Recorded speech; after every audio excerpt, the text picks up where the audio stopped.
News 11 Bharat. मैं हूं अनूप सोनू। 3 दिन तिलस्म के, जी हाँ, तिलस्म के सिर्फ 3 दिन बाकी हैं। 3 दिनों में या तो कमल में आप खाद डाल लो या फिर तीर में धार लगा दो, क्योंकि 3 दिन बाद जनता फैसला करेगी। 3 दिन तक प्रचार का वक्त दिया गया है। जनता ने खुद को समझाने का भी मौका दिया है। उसके बाद जनता मौके नहीं देगी। आपको जो करना है इन 3 दिनों में कर लो। दुमका में इसी वजह से दोनों सियासी कुनबे में, महागठबंधन और एनडीए कुनबों में चहलकदमी बढ़ गई है। कोई भी कोना, कोई भी कसर बाकी नहीं रह जाए, क्योंकि हर कोई चाहता है कि दुमका की सीट उनकी झोली में जाए, क्योंकि दुमका की सीट का जो परिणाम आएगा वो पूरे झारखंड पर असर डालेगा। इतनी अहम है ये दुमका उपचुनाव की सीट, उपराजधानी दुमका की सीट। इस वक्त हम दुमका के टावर चौक पर हैं। टावर चौक के एक मशहूर चाय दुकान पर खड़े हैं। आप देख सकते हैं कि इस चाय दुकान पर 50 से भी ज्यादा लोग चाय की चुस्कियां ले रहे हैं। तो आप अंदाजा लगा सकते हैं कि इस चुनावी माहौल में सिर्फ चाय की चुस्कियां ही नहीं, बल्कि सियासत के चटखारे भी जरूर लिए जा रहे होंगे। चाय घोटी जा रही है, जिस तरह से दुमका में सियासत घोटी जा रही है। चाय अपने उफान पर है, उबाल पर है। यहाँ की सियासत भी उबाल पर है, उफान पर है। देखना ये होगा कि ये भैया जो चाय बना रहे हैं उसका कलर क्या होता है और यहाँ पर फेंटी जा रही सियासत का रंग क्या होता है। हम बात करेंगे यहाँ चाय के चटखारे और चुस्कियां लेने वाले लोगों से। लेकिन इससे पहले हम जरा सा समीक्षा कर लें, क्योंकि अब सिर्फ 3 दिन बाकी है और पिछले 20 तारीख से न्यूज़ 11 की कई टीमें यहाँ पर मौजूद हैं, अलग अलग इलाकों का दौरा कर रही हैं। उनमें से प्रमुख सदस्य हमारे हैं राकेश जी। राकेश से बात करेंगे। राकेश, अब सिर्फ 3 दिन तिलस्म के कह सकते हैं, जो करना है सो कर लो। लिहाजा इस बाबत क्या सरगर्मियां देखी जा रही है? नहीं, सरगर्मियाँ तेज है और आप कह सकते हैं कि सियासत जो है वो दुमका में खास तौर पर उफान पर है और पूरी ताकत हर किसी ने यहाँ झोंक रखी है। अगर आप देखें यूपीए खेमे को देखें तो उनके जो मंत्रिमंडल के तमाम जो सहयोगी हैं, तमाम जो मंत्री हैं वो यहाँ मौजूद हैं। झारखंड मुक्ति मोर्चा के दर्जन से ज़्यादा विधायक यहाँ मौजूद हैं, उनके सांसद यहाँ मौजूद हैं। तो कोई कोर कसर झारखंड मुक्ति मोर्चा इस सीट को लेकर नहीं करना चाहती है और यही वजह है कि झारखंड मुक्ति मोर्चा ने इस सीट को लेकर पूरी ताकत एक तरीके से झोंक दी है। पार्टी सुप्रीमो शिबू सोरेन खुद मोर्चा संभाल चुके हैं, खुद वो मौजूद हैं। हालांकि चुनावी सभा वो कर नहीं रहे हैं, लेकिन उनकी मौजूदगी मात्र ही दुमका के लिए, बसंत सोरेन के लिए, सोरेन परिवार के लिए, मुख्यमंत्री के लिए कहीं ना कहीं बहुत बड़ा आशीर्वाद है, जिसे सब कोई समझ रहा है। दूसरी तरफ अगर आप एनडीए की बात करें, अगर आप बीजेपी की बात करें, तो 2 चेहरे जो हैं वो मोर्चा संभाल चुके हैं, लगातार यहाँ कैंप कर रहे हैं। पूर्व मुख्यमंत्री रघुवर दास यहाँ लगातार लोगों से संवाद कर रहे हैं, छोटे छोटे पॉकेट्स में वो सभा करते हैं। बाबूलाल मरांडी कहीं ना कहीं एक बड़ा फैक्टर यहाँ ज़रूर नज़र आ रहे हैं और उनके चहलकदमी से, उनकी सुगबुगाहट से झारखंड मुक्ति मोर्चा में बेचैनी भी है। साफ तौर पर झारखंड मुक्ति मोर्चा के जो नेता हैं उनके निशाने पर लगातार बाबूलाल मरांडी है। तो आप समझ सकते हैं कि बाबूलाल की मौजूदगी कहीं ना कहीं झारखंड मुक्ति मोर्चा को परेशान कर रहा है। बहरहाल लड़ाई जबरदस्त है, कांटे की टक्कर है, इससे इनकार नहीं किया जा सकता है। लेकिन ये लोकतंत्र है, लोकतंत्र में जनता सर्वोपरि होती है। तो इंतजार करना होगा 3 तारीख का और उसके बाद फिर 10 तारीख का। अच्छा राकेश, आपने जो कहा बिल्कुल सही है और दिख रहा है, लेकिन आपने ये भी महसूस किया होगा, कई जेएमएम के नेताओं को आपने कवर किया, कई जेएमएम के नेताओं को मैंने भी कवर किया, कई बीजेपी के दिग्गजों को आपने भी कवर किया, मैंने भी कवर किया। लेकिन क्या आपको फर्क एक महसूस नहीं हो रहा है? इससे पहले जितने भी चुनाव हुआ करते थे, चाहे वो पंचायत तक के चुनाव की अगर बात कर ले, नगर निकाय तक के चुनाव की बात कर ले, तो बीजेपी बिल्कुल एक्टिव और फ्रंट पोजीशन पर रहती थी, प्रचार प्रसार को लेकर, रणनीतियों को लेकर और एग्रेशन में रहती थी। यहाँ तक कि कई मामलों के जांच भी चल रहे हैं, पैसे के आरोप भी लगे हैं। बहुत सारी चीज़ें हैं कि चुनाव में जो बीजेपी खर्च करती है उससे कई जिलों का खर्च चल जाएगा। कई बातें आई हैं, अभी ये कितनी हकीकत के धरातल पर है इस पर हम मुहर नहीं लगाते। लेकिन इस चुनाव में बिल्कुल मामला उल्टा है। क्या ये किसी रणनीति के संकेत है? क्या ये किसी फेरबदल के संकेत है? बीजेपी ने अपना स्टैंड बदल लिया है, बीजेपी ने अपने काम करने का तरीका बदल लिया है, क्योंकि शहर में जेएमएम के तमाम विधायक दिख रहे हैं, जेएमएम के कई बड़े चेहरे दिख रहे हैं, कांग्रेस के चेहरे दिख रहे हैं, लेकिन बीजेपी के वही 3-4 चेहरे घूम घूम कर दिख रहे हैं। बाबूलाल मरांडी, रघुवर दास और एनडीए कोटे से आए थे सुदेश महतो, इससे पहले अर्जुन मुंडा आकर गए हैं। लेकिन उसके बाद जो इनके विधायक हैं, 25-26 विधायक है, 1-2 विधायक नहीं है, वो नहीं दिख रहे। नहीं, बिल्कुल देखिए, कहीं ना कहीं वो आक्रामकता बीजेपी की इस चुनाव में खासतौर पर नज़र नहीं आ रही है। और जाहिर तौर पर बीजेपी फ्रंट फुट पर हमेशा खेलती रही है हर चुनाव में। यह हो सकता है कि उनके रणनीति का हिस्सा हो, जिस तरीके से छोटे पॉकेट्स में झारखंड मुक्ति मोर्चा लोगों के बीच जाती है, संवाद करती है। आपने देखा होगा कि मुख्यमंत्री के जितने भी कार्यक्रम हुए, जितने भी सभाएँ हो रही हैं, वो किसी बड़े कैनवस पे नहीं होती है। वो छोटे छोटे पॉकेट्स में गांव में जाते हैं, लोगों के साथ चौपाल लगाते हैं, वहां बैठते हैं, कुछ अपनी कहते हैं, कुछ उनकी सुनती हैं, और सरकार की क्या भावी योजना है उससे उनको अवगत कराते हैं। तो ये बीजेपी का एक रणनीति का हिस्सा हो सकता है, लेकिन ऊपरी तौर पर यह ज़रूर नज़र आ रहा है कि बीजेपी कहीं ना कहीं फ्रंट फुट पर यहाँ नज़र नहीं आ रही है। और जो आक्रामकता होनी चाहिए थी वो इस चुनाव में बीजेपी के तरफ से, उनके नेताओं के तरफ से नज़र नहीं आ रहा। लेकिन बयानों के बयार और बयानों के तीर ज़रूर चल रहे बीजेपी की तरफ से। कभी राजनीतिज्ञ क्या करते हैं कि एग्रेशन में खेलते हैं, फ्रंट फुट पे खेलते हैं, डिफेंसिव ऑफेंसिव खेलते हैं और कभी कभी डिफेंसिव खेलते हैं। तो ये उनकी रणनीति का हिस्सा हो सकता है। लेकिन दुमका की जनता किस रणनीति के साथ खेल रही है, वो फ्रंट फुट पे खेल रही है, उसमें उत्साह है उपचुनाव को लेकर या नहीं, या फिर इस बारी ज्यादा उत्साह है। हो सकता है कि किसी परिवर्तन के मंशा पाले हुए हो, या ये भी हो सकता है कि यहाँ की जनता को समझ में आ गया कि क्या उचित है और क्या उचित नहीं। यहाँ के लोगों से जरा, चाय पी रहे लोगों से जरा सा बात कर लेते हैं। भाई साहब, दुमका में चुनाव हो रहा है, आप? जी बिल्कुल बिल्कुल बिल्कुल। तो क्या लगता है कि आप वोट डालने जब जाएंगे तो आपके दिमाग में कुछ मुद्दे बदले हुए होंगे? बिल्कुल, या दुमका के वही मुद्दे? नहीं नहीं, बिल्कुल बदले हुए हैं।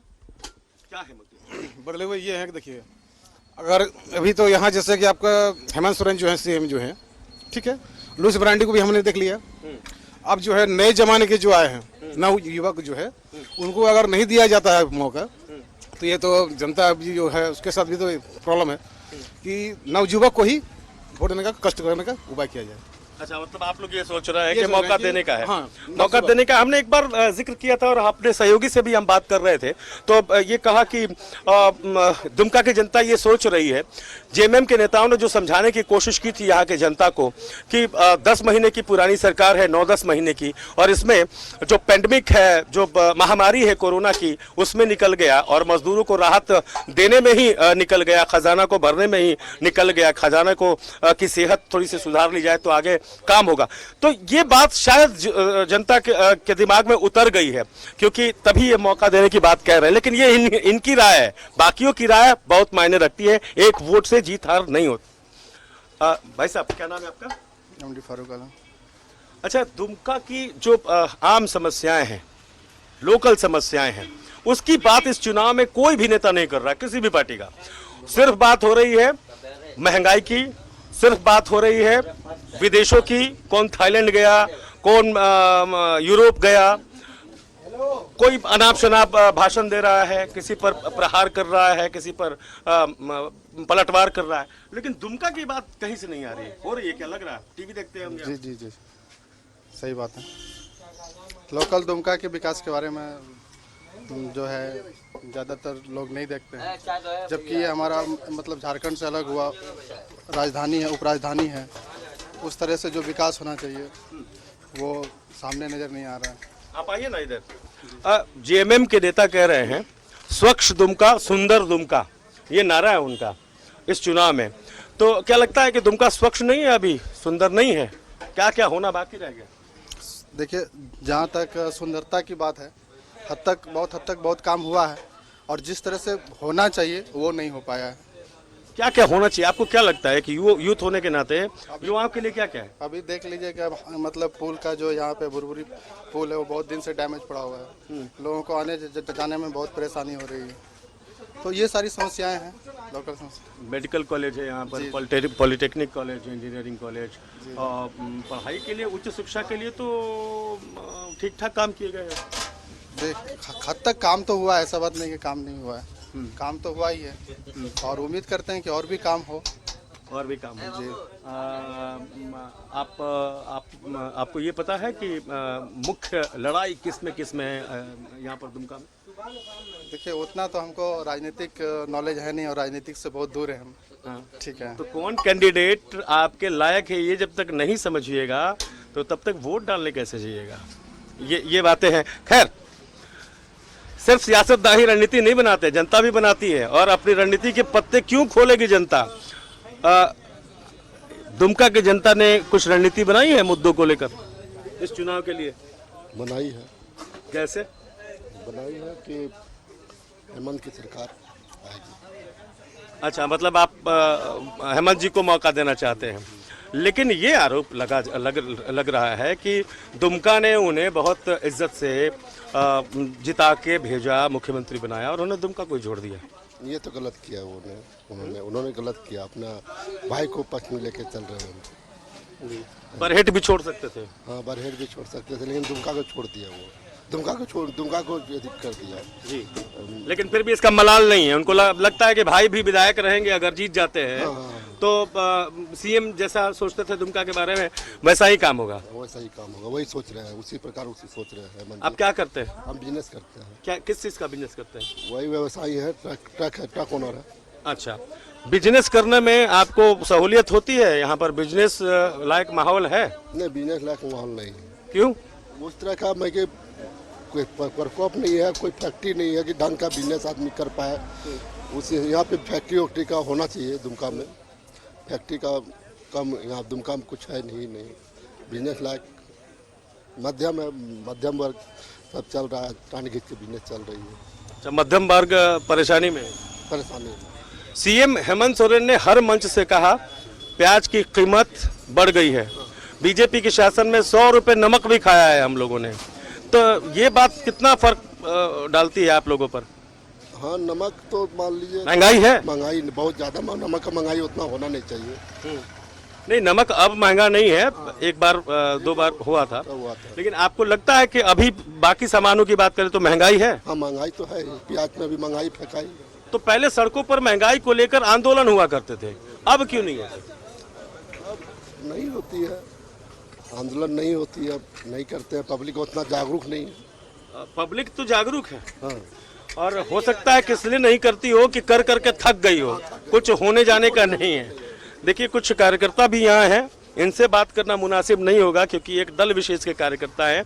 हम यहाँ की आज आम जनता की राय लेने निकले हैं। बहुत सारे लोग अलग अलग पॉकेट्स में अलग अलग ग्रुप में बातचीत कर रहे हैं। भाई साहब, क्या नाम है आपका? अफरोज हुसैन सर। अफरोज जी, गलती तो मैंने भी की है लेकिन आप लोग भी कर रहे हैं। मास्क नहीं लगाया आप लोगों ने। यहाँ पे कैसा एनवायरनमेंट फ्री है सर, और छोटा जगह है तो इसलिए यहाँ पे उतना दुमका में कोरोना नहीं है क्या? कोरोना उतना नहीं है सर। कि इस बात को सोचकर आप लोग निश्चिंत हैं कि हमारे सीएम कोरोना से लड़ रहे हैं, कोरोना पेंडेमिक को चुनौती दे रहे हैं, चाहे वो इलाज के मामले में हो या सुविधा के मामले में हो, तो सीएम यहीं पे है तो हमको कोरोना नहीं होगा, ऐसा नहीं ना? नहीं, ऐसा नहीं है सर। फिर कैसा है? बतौर स्टूडेंट आप दुमका को कैसा देखना चाहते हैं?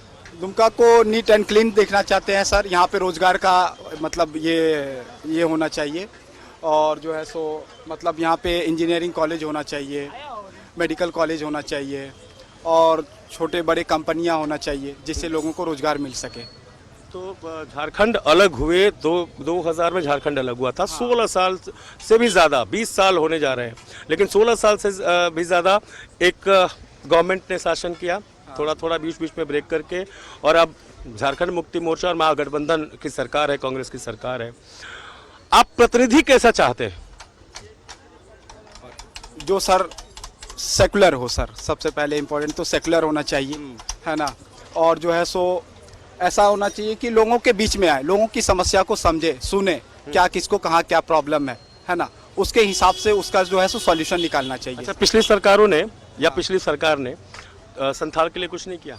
संथाल कुछ भी नहीं किया सर, कुछ भी नहीं किया। दावे तो बहुत बड़े बड़े होते हैं, जलापूर्ति योजना दे दी, आदिवासियों के लिए डाकिया योजना शुरू कर दी, युवाओं के लिए सीधी नियुक्तियां दे दी, आदिम जनजातियों के लिए, तो ये सब काम नहीं हुए हैं। सर रघुवर दास सीएम था और सीएम पद से वो एमएलए के लिए भी नहीं जीत पाया, तो आप सोच सकते हैं उसका क्या स्थिति रहा होगा और क्या काम किया उसने। अगर काम किया रहता तो आज बीजेपी का ये हाल नहीं होता झारखंड में। सर आक्रोश है पूर्ववर्ती सरकार में के लोगों के कामकाज से आक्रोश है। देखिए यहाँ पर कुछ भाई लोग हैं, इनसे बातचीत हो गई है हमारी। बहुत गहन चिंतन चल रही है भैया, बहुत गंभीर चर्चा चल रही है। नहीं हाँ, कुछ तो हो रही है। क्या बात कर रहे थे सर, क्या बात कर रहे थे? जन समस्या का क्या क्या क्या जन समस्या है? हमारे यहाँ का एक मुख्य सड़क दुमका टू गोड्डा सबसे पहले गड़बड़ हुआ नए सरकार के गठन के समय। उसके बाद फिर वो डाइवर्ट कर दिए दूसरे तरफ, ये दुमका टू बारापलासी का रोड। एक ब्रिज गड़बड़ हुआ, वो ब्रिज गड़बड़ होने से गाड़ी दूसरे रूट से जाने लगी, वो रोड भी बर्बाद हो गया। तीसरा ब्रिज महारो वाला भी जा रहा है, विजयपुर ब्रिज जो है सो नष्ट होने के कगार पे है। किन्हीं नेताओं का न सरकार का उस पर किसी तरह का देखने का कोई ध्यान देने का कोई ज़रूरत उनको नहीं, क्योंकि जन समस्या से मतलब नहीं है। जन समस्या से कोई मतलब नहीं, किसी को मतलब नहीं है। नहीं कोई मतलब नहीं तो है। बड़ा टफ हो जाता होगा ना, या फिर निराश मन से एक प्रतिनिधि का चयन करते होंगे आप लोग कि चलो भाई इसको वोट दे देते हैं। नहीं, ये तो जो भी बिगड़ा है ये तो नए सरकार के गठन के बाद बिगड़ा है। अच्छा, नए सरकार के गठन के बाद बिगड़ा मतलब आपने मामले को साफ कर दिया कि बिगड़ा है। ये आम जनता सभी लोग जानते हैं, यहाँ तक कि हमारे जो भी नेतागण हैं, ये राजनीतिज्ञ हैं, जो भी आते हैं उसी सब रास्ते से आते जाते हैं। और अभी मान लिया जाए कि ये यहाँ से दुमका से बारापलासी 12 किलोमीटर है, लेकिन अगर वहाँ जाना होगा तो हमको 40 किलोमीटर घूम के जाना होगा।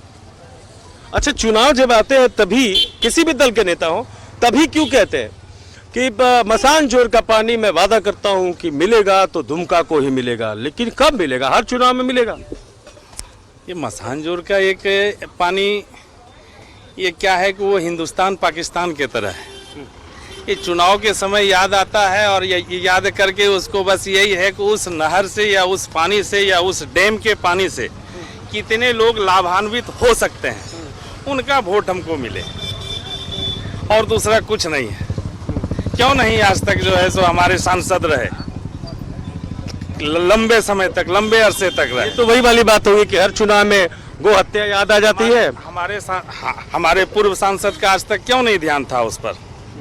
वो तो बहुत लंबे समय तक रहे, केंद्र में भी मंत्री रहे, फिर भी उस और कोई ध्यान नहीं पड़ा। तो भाई इस सरकार के पास तो आपने अभी 9 ही महीने दिए, और इस 9 महीने भी थे, पूर्व में भी थे, ये दोबारा से आए हैं, ये इससे पहले भी थे। नहीं, प्रतिनिधि तो थे, लेकिन कहते आप सुनिए, बीजेपी के नेता जब ये कहते हैं कि डबल इंजन की सरकार होनी चाहिए, तो ये तो सिंगल इंजन के ही प्रतिनिधि थे ना, पहले थे। तो देखिए, ऐसे भी ये 2 स्टेट का जब मामला होता है ना, तो ये केंद्र का मामला हो जाता है, राज्य सरकार के हाथ में ज़्यादा कुछ नहीं रहता है। और जब हमारे सांसद केंद्रीय मंत्री भी रह चुके थे, उस समय भी इन्होंने इनको ठंडे बस्ते में डाल रखा था कि रहने दो, इलेक्शन जब होगा उस समय उसको निकालेंगे झोली से अपना, तब ठीक काम करेगा, तब पुड़िया गरम गरम रहेगा।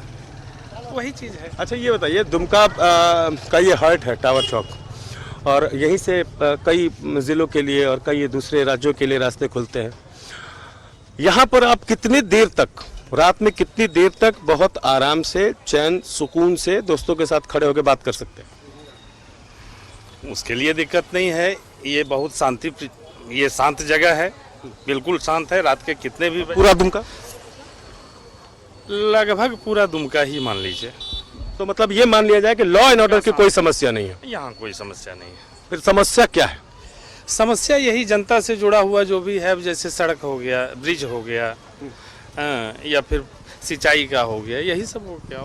अभी सीएम ने कई सौगातें दी, हालांकि पीएम पहले आके मेडिकल कॉलेज का उद्घाटन कर चुके थे, फिर लेकिन रिनोवेट करके उसको सीएम ने भी उद्घाटन किया उसका। उसके बाद जलापूर्ति योजना की शुरुआत हुई। मेडिकल कॉलेज तो कब का चालू भी हो गया, तो अब उसका उद्घाटन करना तो मान लिया जाए अलग चीज़। उसमें कुछ वैसा विशेष कुछ ये करते या फिर सुविधाएं दी होंगी तभी उद्घाटन किया। हाँ, अब ये तो मैंने पढ़ा नहीं है, मैंने देखा नहीं है, इसलिए करके उस पर जब हम जान ही नहीं रहे हैं तो क्या बोलेंगे। अच्छा, अब एक सवाल, आप गंभीर लग रहे हैं मुझे, तो गंभीर सवाल एक करता हूँ जब विधानसभा का जो चुनाव है वो एक विधानसभा से रिलेटेड होता है, उसके विकास से रिलेटेड होता है, एक छोटे से क्षेत्र से रिलेटेड होता है।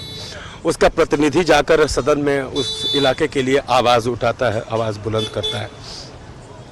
लेकिन जब चुनाव आए और दोनों कुनबों के बड़े बड़े नेता इन मुद्दों से हटकर दूसरी बातें करने लगे, मसलन कोई ये कहे कि गुरुजी आशिक हैं और दुमका से उनका आशिकाना पुराना है तो आशिक का जनाजा धूम से निकलना चाहिए, और एक ये कहता है कि तुम बाहरी हो, छत्तीसगढ़िया हो।